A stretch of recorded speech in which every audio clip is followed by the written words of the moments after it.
আসলাম রান্নাঘরে এসে রান্নাটা শুরু করব। তার আগে বন্ধুরা আপনাদেরকে প্রকৃতিটা দেখাই।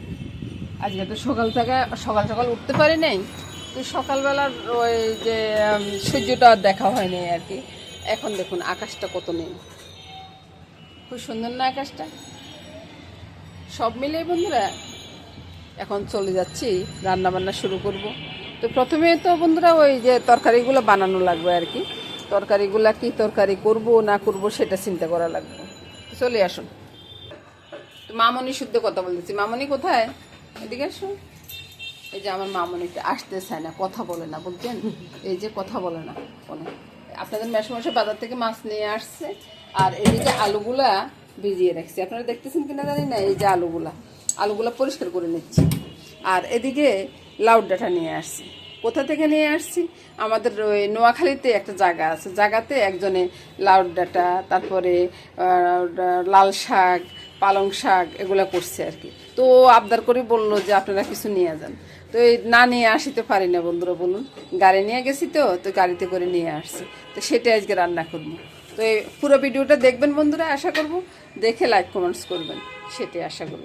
আপনাদের একটা লাইকে আমার মনটা ভরে যায়, একটা কমেন্টস করলে ভিডিও করতে উৎসাহটা বেড়ে যায়, সেটাই বলব।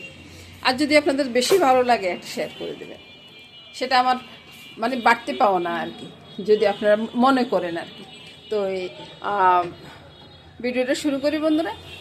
নমস্কার বন্ধুরা, দেখতে থাকুন বন্ধুরা। সব কিছু লাড্ডুটা নিয়ে আসছি, সব কিছু গোছগাছ করে নিয়ে আসছি। দুই দিকে দুইটা বসিয়ে দিব, বসিয়ে দিলে দুই দিকে দুইটা রান্না হয়ে যাবে, খুব তাড়াতাড়ি রান্না হয়ে যাবে বন্ধুরা। আর তো রান্নাটা করতে থাকি বন্ধুরা, পুরাটা দেখে নেন। দুই দিকে বন্ধুরা তেলটা বসিয়ে দিলাম। এবার তেলটাকে ঢুলিয়ে দিচ্ছি, ওই যে চতুর্দিকে লাগিয়ে দিচ্ছি আর কি, মাছটা যেন না ভেজে যায়। অনেক সময় দেখা যায় কি করে এটার ভিতরে মাছটা ভেজে যায়, বুঝছেন? তো সেজন্য দুই দিকে ঢুলিয়ে দিচ্ছি। তো এই যে মাছের মাথা, মাছ সবগুলোকে আমি নুন হলুদ মেখে নিয়েছি। এবার একটা তো যাবে, ওই যে পালং শাকে যাবে মাথাটা, আর মাছ যাবে ডাটার সাথে, মানে লাউ ডাটার সাথে আর কি। তো সেভাবে ভাগ করতেছি। আর পালং শাকে একবারে ফোড়ন করে বসিয়ে দিব। পালং শাকটা ফোড়ন করবো কি দিয়ে? এই যে শুকনো লঙ্কা আছে, লঙ্কাগুলো একটু ছোট হয়ে গেছে, তবে লঙ্কাগুলো ঝাল বেশি আছে। আর পাঁচফোড়ন তেজপাতা দিয়ে পাঁচফোড়নটা ফুটে উঠলে আমি মাথাটা ছেড়ে দেব। তারপরে এদিকে মাছগুলা দিয়ে দিচ্ছি। চুলার আঁচটা একটু বাড়িয়ে দিই, অনেকক্ষণ থেকে তেল গরম হচ্ছে। আর আজকে 8 দিন আসি মতো বাজার থেকে সব কিছু কেটে নিলাম। আর এবার ওই যে পালং শাকের ভিতরে ওই মাথার সাথে আমি আলুগুলো ছেড়ে দেবো। তাহলে হবে কি, মাথার সাথে সাথে আলুগুলো একটু ভাজা হয়ে যাবে, আলু কাঁচা গন্ধটা চলে যাবে, বুঝছেন? আপনারা ঠিক এখানেই করবেন, দেখবেন যে তরকারিটার সাথে অসাধারণ লাগে।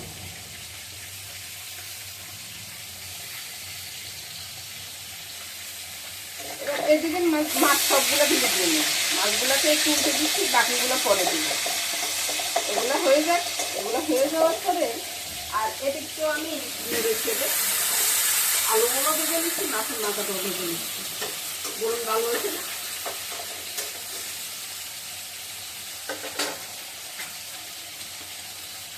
আর এদিকে মাছগুলো তুলে বাকি মাছগুলো দিয়ে দিব।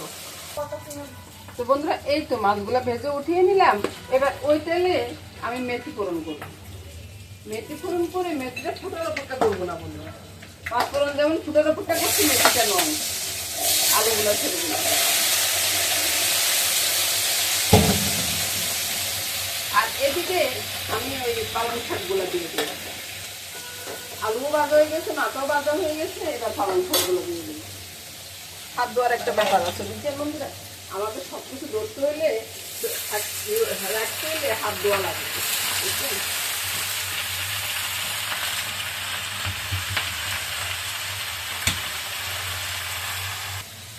এবার পালং শাকের ভিতরে আমি নুন হলুদ আর একটু লঙ্কা দিয়ে দিব, সাথে একটু চিনিয়ে দিব। কিন্তু পালং শাকে চিনি না দিলে একটু ভালো লাগবে না। লঙ্কা দিব সামান্য একটু দিতে, তবে একটু চিনি দিয়ে দিলাম। চিনিটা বেশি দিই নেই বন্ধুরা। এবার দিয়ে দিব কিছুটা জিরার গুঁড়া, আর একটু গোলমরিচ, কালো গোলমরিচের গুঁড়াটা দিয়ে দেবেন। এক জায়গা থেকে একটা নিতে হয় বন্ধুরা, অনেক সময় খুঁজে খাই না। কালো গোলমরিচটা আমার সামনে আছে, অথচ খুঁজে পাচ্ছি না। আর এটার সাথে জিরার কালো গোলমরিচ দিলে না দারুণ একটা সেন্ট উঠে। আমরা তো আর ওই যে পেঁয়াজ রসুন দিয়ে করি না, মাঝে মধ্যে করি না যে একবার তা না, মাঝে মধ্যে করি, বুঝছেন। এবার একটু ঢাকা দিলেও দিতে পারি, আর পালং শাক ঢাকা দেওয়ার দরকার পড়ে না, পালং শাক এমনিতে ইয়ে হয়ে যায়। আর ঢাকা দিলাম না এমনি থেকে। আর এদিকে আলুগুলো নেমে চলে,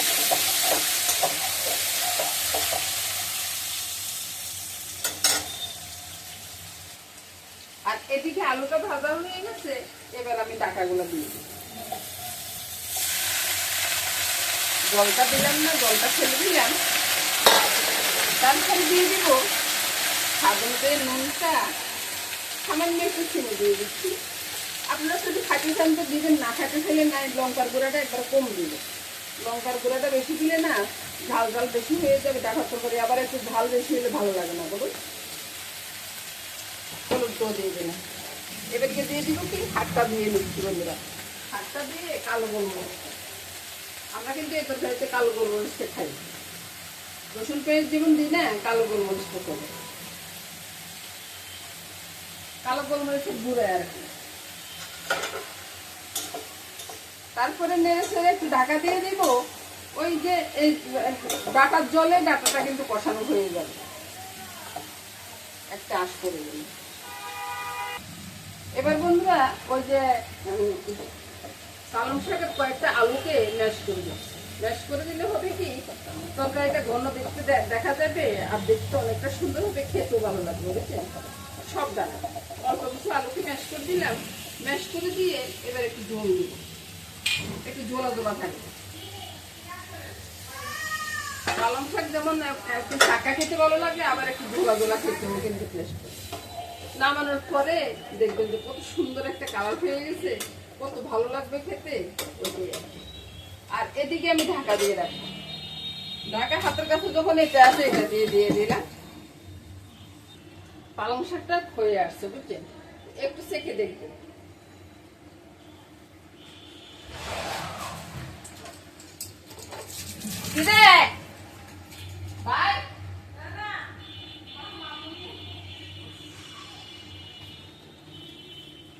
তোমরাও না, আমার না, আমার কলজাটা ফাটালি হয়ে গেছে।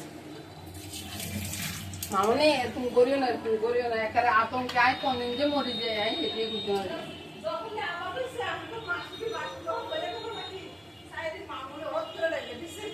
না। মামনি এরকম করিও না বাবা, এগুলো ঠিক না বাবা, ঠিক না। একারে কোন সুবিধায় আতঙ্ক আমি ঘুরে ঘুরি যে বাবা, এটা কোনো ঠিক না।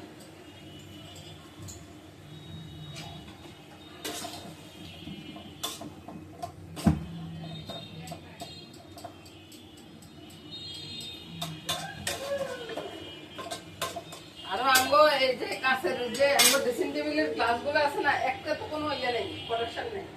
এগুলো যে কোনো টাইমে করে দিতে পারে।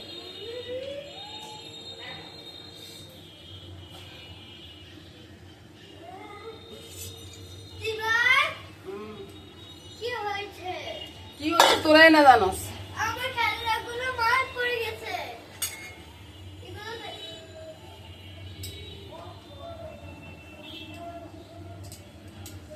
অনেক টাইমে অনেক কিছু করো বাবা, একবারে মানে আর কলজাটা হাঁকা লেগে গেছে।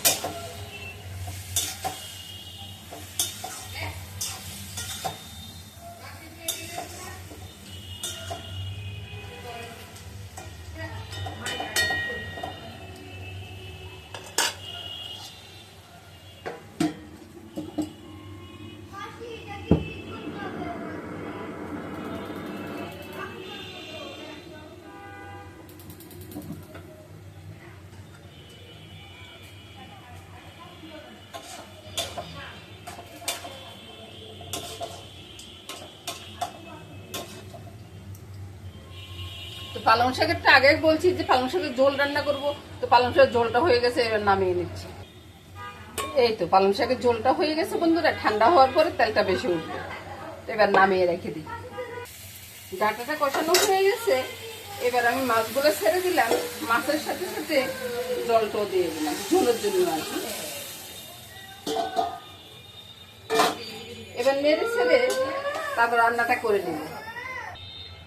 এই যে বোটকাটা দেখছেন না, এটা আমার খুব প্রিয় জিনিস, বুঝছেন। রান্নাটা হয়ে গেছে, এবার রান্নাটা নামাবো। রান্নাটা নামিয়ে আপনাদেরকে দেখাচ্ছি। তো বন্ধুরা রান্না বান্না শেষ করলাম, এবার আপনাদেরকে দেখানোর পালা। চলুন যাই দেখে আসি কি কি রান্না করলাম। শাক রান্নাটা, পালং শাক রান্নাটা কি দিয়ে করলাম বন্ধুরা? পালং শাক জিরে আর গোলমরিচের গুঁড়া দিয়ে আমি পালং শাক, ওই মাছের মাথা আছে, রুই মাছের মাথা আছে, রুই মাছের মাথা দিয়ে পালং শাকটা রান্না করলাম বন্ধুরা। আপনারা চাইলে এভাবে রান্না করে খেতে পারেন বন্ধুরা, এক রান্না দিয়ে ভাত খাওয়া হয়ে যাবে, এটাই আমি বলবো। তো বন্ধুরা পালং শাকটা তো দেখে নিলেন, সাথে সাথে আমার সব রান্না হয়ে গেছে। এদিকে লাউ ডাঁটা দিয়ে, লাউ ডোগা আর কি, আপনারা তো ডোগা বলেন, আমরা তো ডাঁটা বলি নোয়াখালীর ভাষায় আর কি। তো এই ডাঁটা দিয়ে মাছ রান্না হয়ে গেছে, আর এদিকে পালং শাকটা, এটা দিয়ে যে খুব সুন্দর একটা খাওয়া হয়ে যাবে বন্ধুরা। নমস্কার বন্ধুরা, সবাই ভালো থাকুন, সুস্থ থাকুন, সুন্দর থাকুন, এই কামনাই করি। আগামী দিন আবার দেখা হবে।